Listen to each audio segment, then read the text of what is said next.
Catherine Bernardo update. Correction na pamuran sa UP Diliman. Kung saan tumakbo si Catherine. Congrats kay Catherine. Naka 10 km. Ay, nakasama niya yung Catherine dyan, si Mami Min at Ate Tin. Si Catherine. Congrats, Catherine! Congrats! Ganyan din yung mga fans si Catherine eh. Sumabay din kay Catherine.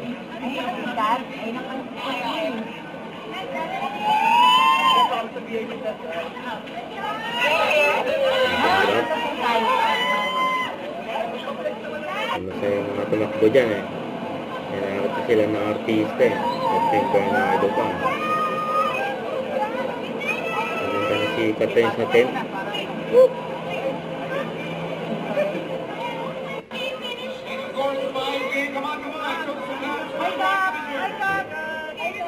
Masaya yung mga fans ni Catherine ha. Kaya kaya Chelsea.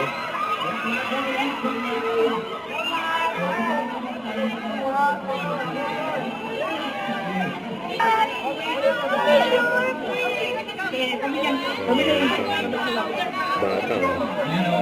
Nakapapicture kay Catherine.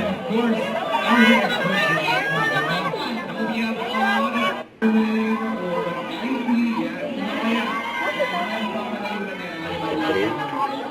May pagkamayas ko rin. High five.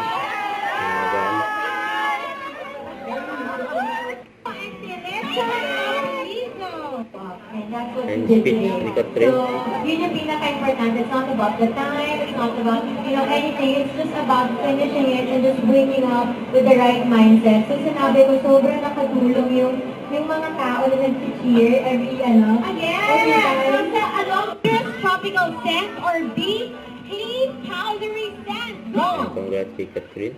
Sabi alam ng mga girls. Yes, alam na nila yan. Yes, that is correct. The answer is B. Powder Fresh. Congratulations. Okay? Base sa ating Ang daming tao dyan eh. Yes. Leading point is 2-3-2. All right. Don't forget to subscribe, click the notification bell for more update. This is Richard the Action Vlog. Stay tuned for more videos. See ya.